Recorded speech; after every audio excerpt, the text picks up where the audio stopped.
आज हम लोग भूगोल पढ़ेंगे। नया चैप्टर प्राकृतिक वनस्पत एवं वन्य जीवन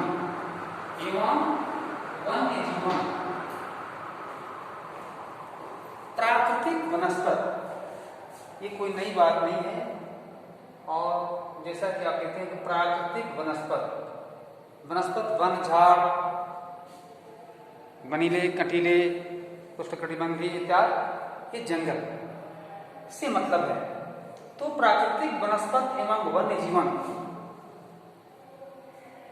कैसा लगता है? हमारे घर के आसपास पेड़ हो, वृक्ष हो, उस पर हम आराम करने के लिए वास्तव में अपना मन करता है। आपके पास बहुत से बड़े बड़े बिल्डिंग हो और दरवाजे पर दो चार पेड़ पौधे न हो, ऐसे कुछ गमले में लगाए गए कुछ गाछ वृक्ष प्लांटेशन न हो, तो इसके बिना वास्तव में अपने आप को मनुष्य अधूरा मानता है। ये बड़े बड़े बिल्डिंग में ये प्राकृतिक वनस्पत रखने से क्या तात्पर्य? कुछ लोग पत्तेदार पौधे लगाते हैं गमलों में, यहाँ तक कि जो गमला नहीं खरीदता तो एक ऐसे बेकार पड़े हुए बर्तन में, शीशे में, बोतल में उस प्लांटेशन को वो जमाता है, उगाता है, क्योंकि उसमें और उससे ऑक्सीजन प्राप्त होता है। तो ये प्राकृतिक वनस्पत एवं वन्य जीवन हमारे जीवन को कैसे प्रभावित करता है, क्या लाभ है?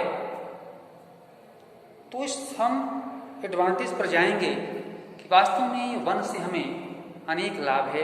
लकड़ियाँ मिलना, हवा मिलना, क्लाउड, रेनफॉल, आइस, फ्रूट्स, यानी तमाम प्रकार के जो हमारे जो लाभ हैं वो सब प्राकृतिक वनस्पत से मिलता है। एक तो जीवनदायिनी हवा, जो आने वाले वर्तमान में भविष्य में अब ये आकलन किया जा रहा है कि वास्तव में हमारा ये समाज, हमारा ये इन्वायरमेंट, हमारा ये प्रकृति इतना प्रदूषित होता चला जा रहा है कि अब हमको ऑक्सीजन भी प्रायः हर जगह लेना आवश्यक हो जाएगा। आप देखते हैं कहीं कहीं ऑक्सीजन नहीं मिलता है, जैसे अंटार्कटिका है, श्वेत महाद्वीप है, वहां पर केवल श्वेत क्यों कहा गया? बर्फों की चट्टान है, वहां पर जीवन नहीं है। परंतु वैज्ञानिक क्या करते हैं, भूगोलवेत्ता क्या करते हैं, भूगर्भ शास्त्री क्या करते हैं कि वहां पर जाने के लिए अपने साथ ऑक्सीजन ले जाते हैं। वहां पर कोई प्लांटेशन नहीं है, हवा भी है तो एक जहरीली हवा है, शीतल हवा है, आपको आपके बदन को दर्द पहुंचाने वाला हवा है, परंतु आपको जीवन देने वाला हवा वो ऑक्सीजन नहीं है। तो अपने साथ वो ऑक्सीजन का सिलेंडर ले जाते हैं। इस प्रकार से हमारा ये जो प्राकृतिक वनस्पत है और वन्य जीवन है, एक दूसरे से रिलेशनशिप है। प्राकृतिक वनस्पत होगा तो उसमें वन्य जीवन होंगे जो एक दूसरे के साथ अंतरक्रिया करता है, अर्थात एक दूसरे पर आधारित है, आश्रित है। अब बाघ बेचारा कहाँ खेती करने जाएगा, किसके घर जा करके सामान छीन लेगा, ले लेगा? ऐसा तो नहीं कर सकता। तो क्या करेगा कि वो बेचारा बाघ अपने प्रकृति में रहेगा, तो वह उसी में के जानवर को खाएगा। जैसे थाली में सबसे अच्छे भोजन आपको दिए जाएं, आप उसमें से कुछ भोजन और कुछ पदार्थ अच्छे होंगे जिसको आप लाइक करेंगे, ठीक उसी प्रकार से ये प्रकृति में, वनस्पत में, जंगल में तमाम प्रकार के भोजन उस टाइगर के लिए है। और उसमें से जो अच्छा भोजन वो चाहता है, तो टाइगर का अच्छा भोजन क्या है, कौन बताएगा? टाइगर का अच्छा भोजन हिरण, वह उसको ही पसंद करता है सबसे, और नहीं मिलता है तो फिर जो है आप देखे होंगे टीवी पर किसी गाय को भी, भैंसे को भी, ऐसे जानवर को भी किसी को फाड़ता है, दौड़ाता है, दौड़ाते दौड़ाते बहुत दूर तक हताश कर देगा, वो हाँफने लगेगा वो जानवर, और तब क्या करेगा, उसका रफ्तार कम हो जाएगा तो पीछे से वार नहीं करता, वो एक बार गर्दन पकड़ता है और वह मारता है अपने पंजे से, नखून से, और तब वह कुछ खून के बूंदों को पीता है, मांस खाता है, मांस तो कम खाता है, खून ज्यादा पीता है। चलिए अब यहाँ तक बात हम स्थगित रखते हैं। तो ये प्रकृति में रहने वाले जो वन जीवन है, वन की जो जीवन है वो अंतःक्रिया करते हैं। अंतःक्रिया मतलब कि एक दूसरे पर आश्रित आधारित। जैसे आप देखते हैं कुछ मनुष्य शाकाहारी भोजन करते हैं, कुछ लोग मांसाहारी करते हैं। अब उस भोजन के लिए आप देखते हैं कि दूसरे व्यक्ति ये बकरे को पालते हैं कि इसको हम काटेंगे, बेचेंगे तो लोग खाएंगे, ठीक है। तो ऐसे जैसे फल उगता है और उगाने वाला तोड़ करके लाता है, पकाता है, बेचता है तो लोग खाते हैं, तो ये चीज़ है। उसी प्रकार से ये सब मीट मांस वाले भी चीज़ हैं। तो ऐसे हमारे एक दूसरे के साथ अंतरक्रिया करने वाले, अब तापमान और नमी के कारण हमारी वनस्पत बना रहता है। ये भूगोल बता रहा है। भूगोल में क्या अध्ययन करते हैं, अब ये कैसे हमारा बरकरार है, तापमान कहाँ कैसा है, किस प्रकार से उच्च तापमान है तो वहाँ पर कौन से वनस्पत होगा, और नमी है तो किस प्रकार के वनस्पत होंगे। जैसे राजस्थान के वन झाड़ी वाले क्षेत्र हैं, वहाँ पर वर्षा कम होता है, तापमान ज़्यादा होता है तो कटीले झाड़ियाँ होता है। इस प्रकार से ये भूगोल हमको ये बताता है कि वास्तव में कहाँ कहाँ किस प्रकार के कैसे इन्वायरमेंट है और वहाँ पर किस प्रकार का प्लांट होगा, ये हमको व्यक्त करता है। अब ये मनाली घूमने के लिए सलीमा नाम की लड़की जो है ये जाती है और मनाली का सैर करती है, जहाँ कि आप हिमाचल प्रदेश में हैं।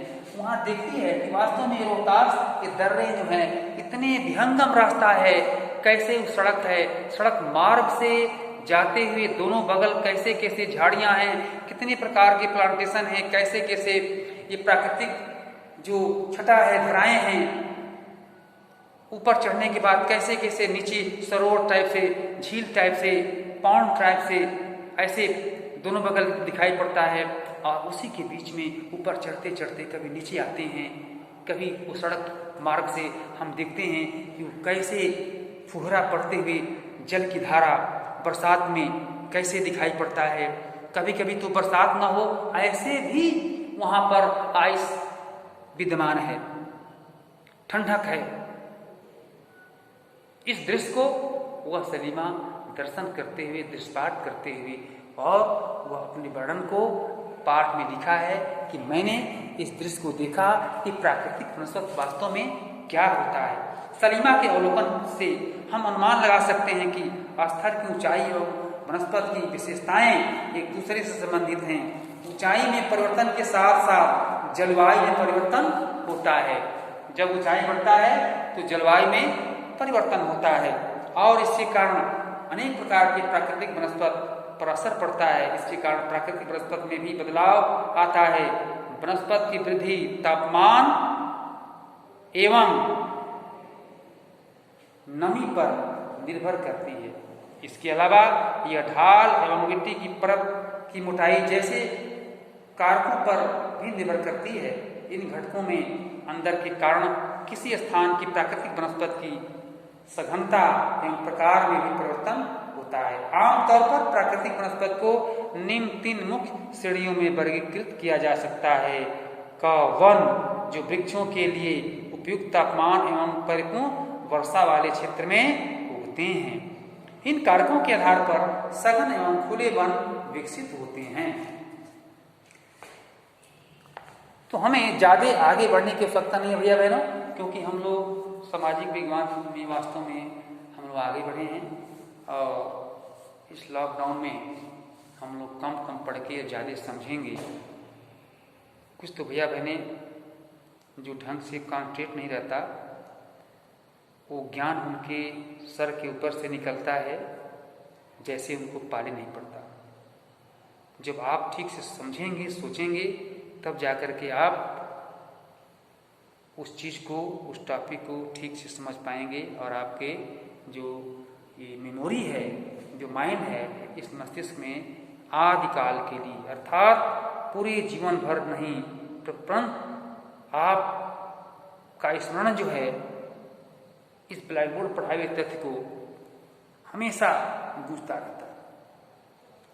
तो इस तरीका से आप केवल प्रश्न हम लोग देंगे, उत्तर उसको आप लिख लेंगे पर्याप्त नहीं है, उसको तो आप याद करेंगे, लिखेंगे, पढ़ेंगे, परंतु पाठ को भी यहाँ पर जो पढ़ाया जाए इसके बाद भी आप पढ़िए। और इसलिए पढ़िए, अनुभव करिए कि ये जो बातें बताई गई मुख्य इसमें से और छोटी छोटी बातें ये और भी है जिसको कि नहीं बताया गया, छूट गया होगा, या अधिक समय लगने के कारण आचार्य जी नहीं बताए होंगे, इस चीज़ को मैंने पढ़ लिया। तो आचार्य का दायित्व है, मेरा दायित्व क्या है कि हम छोटे छोटे चीज़ को पढ़ें, ये भी काम करना है, विद्यार्थी का ये धर्म है। तो इसलिए इस हैसियत से आप पाठ को, अध्याय को पढ़ेंगे और कुछ जो पारिभाषिक शब्द है जो पाठ के अगल बगल दिया गया है उसको भी आप पढ़ना चाहिए, उसमें से भी आपको क्वेश्चन मिल सकता है, वो भी ज्ञानवर्धन का एक साधन है। इस प्रकार से हम लोग ज़्यादा आगे नहीं बढ़ेंगे, हम लोग धीरे धीरे आगे बढ़ने का प्रयास करते हैं, करेंगे। धन्यवाद।